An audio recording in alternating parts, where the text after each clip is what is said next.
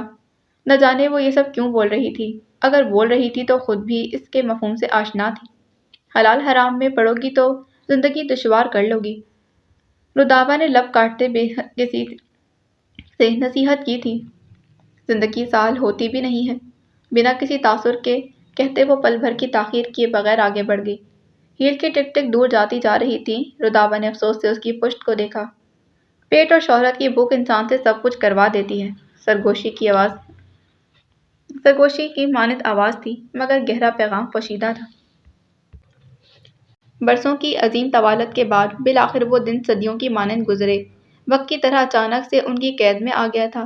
ایک دوسرے کو دیکھ ان کے چہرے پر جاذبیت کے رنگ اترے کہ قوس قزح نے بھی شرمندگی سے رخ چھپا لیا تھا۔ بنا کچھ کہے وہ قدم بڑھاتے ایک دوسرے کے عین سامنے آ کر تھمی۔ عائشہ نے مخصوص طریقے سے گردن ہلائی تو نازش اشارہ پاتے نرمی سے ان کے گلے لگ گئی۔ یہ لمس سالوں بعد میسر آیا تھا۔ دوستی کی یہ نرماہٹ لیکن ہمیشہ رقص قلب بن کر دھڑکتی رہی۔ اس خوبصورت امتزاج پر کئی ساعتیں بیت گئی تھیں، پھر وہ دونوں الگ ہوئیں۔ سوچا تھا ملوں گی تو 2 تھپڑ لگا دوں گی۔ عائشہ نے مصنوعی ناراضی سے سلسلہ کلام جوڑا تو نازش کے لبوں پر تبسم کی کلی چٹکی۔ تاخیر کس بات کی؟ چہرہ ان کے قریب کرتے وہ شریر انداز میں گویا ہوں۔ بچپن اور جوانی کے دوست جب بھی ملے ان کے ہجر کے ماہو سال پسے پش رہ جاتے ہیں، پہلے سے زیادہ پیاری ہو گئی ہو۔ اتنے پیارے چہرے پر ایسی گستاخی کرنے کی جرت مفقود ہو گئی ہے۔ ان کے چہرے پر چٹکی بھرتے انہوں نے دل سے کہا۔ جواباً نازش ہنس پڑی۔ کہہ تو ایسے رہی ہو جیسے عرصے سے میری شکل نہیں دیکھی تھی۔ دیکھی تھی مگر اس میں ایک دیوار حائل تھی، ڈیجیٹل دیوار عائشہ نے مسئلہ بیان کیا۔ نازش دوبارہ ان سے گلے لگ گئی۔ اب کی بار ان کی آنکھوں میں وصال کی راحت اور جدائی کا غم مل کر چمکا۔ عائشہ، انہوں نے شدت جذبات سے پکارا۔ اس کی پیٹھ سہلاتے انہوں نے اسے بات جاری رکھنے کا عندیہ دیا۔ نازش ان سے الگ ہوئی۔ مجھے یقین نہیں آ رہا کہ تم میرے سامنے ہو۔ لگ رہا ہے ایک ہیبلا ہے جو غائب ہو جائے گا۔ لب کاٹتے وہ یقین اور بے یقینی کی کیفیت میں محو سفر بولی تو عائشہ کے ایبرو اکھٹے ہوئے۔ کیا میں بھوت دکھ رہی ہوں؟ الفاظ سوالیہ تھے مگر انداز شرارتی تھا۔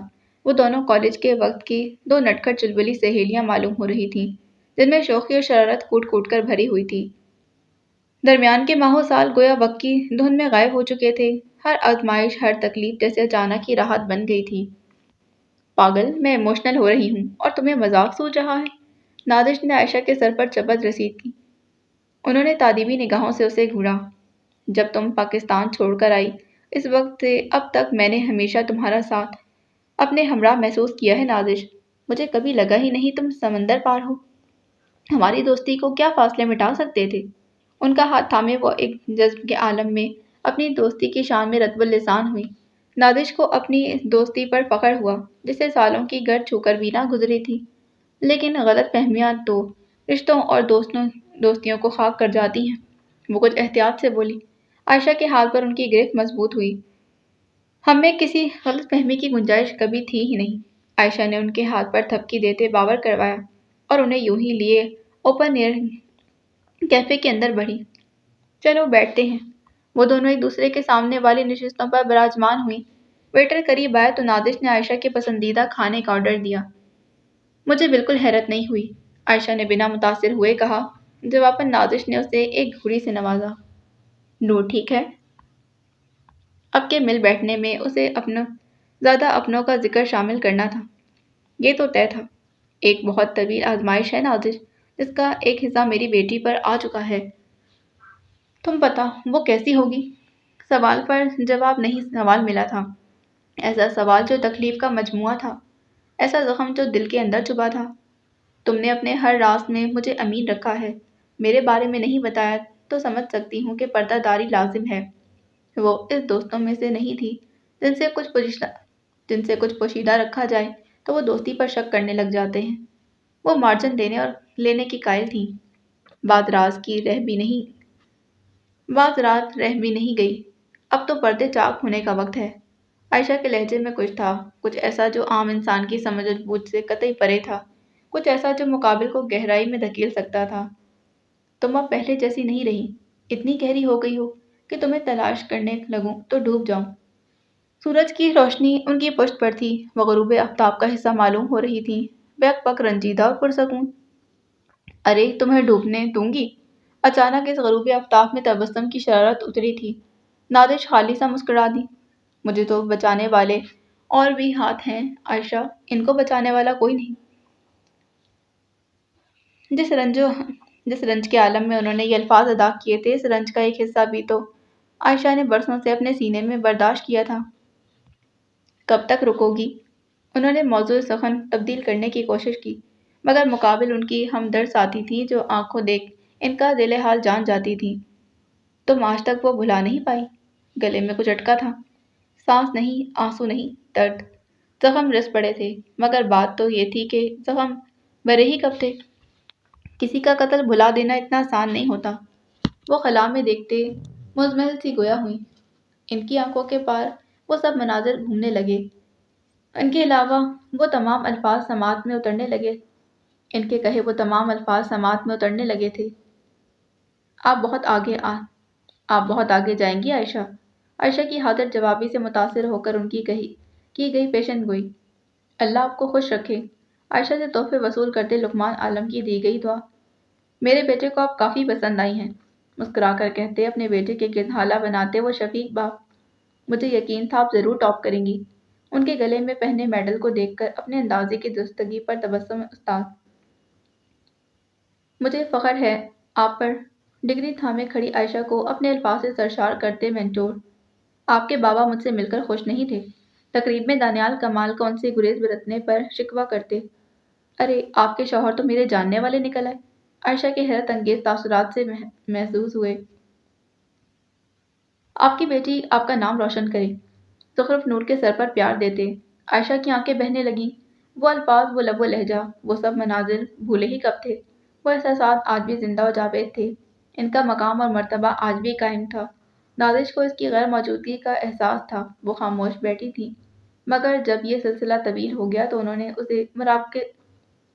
اسے مراقبے سے نکالنا چاہا۔ میں خدا کو گواہ بنا کر کہتی ہوں، اس سب میں شہروز کا کوئی ہاتھ نہیں تھا۔ ان کے ہاتھ تھام کر وہ پر یقین سے بولی، جانے کیوں، بس وہ اس بات کو واضح کرنے کی متمنی تھی۔ میں نے تم سے کبھی صفائی مانگی؟ ماضی کے دھندلکوں سے نکلتے، انگلی کی پوروں سے آنسو صاف کرتے وہ استفہامیہ ہوئی۔ نازش کو ان کی اس بات پر فخر تو تھا۔ انہوں نے اتنے بڑے حادثے کے باوجود کبھی شہروز پر کیچڑ نہیں اچھالا۔ لیکن میں چاہتی ہوں کہ تم اپنے دل سے یہ بات نکال دو کہ شہروز آدم بھائی یا پروفیسر کے قتل میں شامل ہے۔ منوانے کی کوشش تھی، قبولیت کا عندیہ درکار تھا۔ میں جانتی ہوں، عائشہ نے گویا انہیں زندگی بخش دی۔ لیکن نازش، ہم ابھی اس کو بات کے لیے چھوڑ دیتے ہیں۔ قاتل کی منزل وقت کے پیمانے پر بہت قریب ہے۔ کھانا کھاتے ہیں؟ ویٹر نے لوازمات میز پر سجائے تو عائشہ نے مسکرا کر موضوع پلٹا۔ نازش کے دل کو یہی قرار بہت تھا کہ وہ ان کے ساتھ تھی اور ان کا شوہر سخرو ٹھہرا تھا۔ باقی اگلی قسط میں۔ جانے سے پہلے چینل کو سبسکرائب کریں، ویڈیو کو لائک کریں، بیل آئیکن کو پریس کرنا ہرگز نہ بھولیں۔ ملتے ہیں اس کی اگلے پارٹ میں، جب تک کے لیے اللہ حافظ۔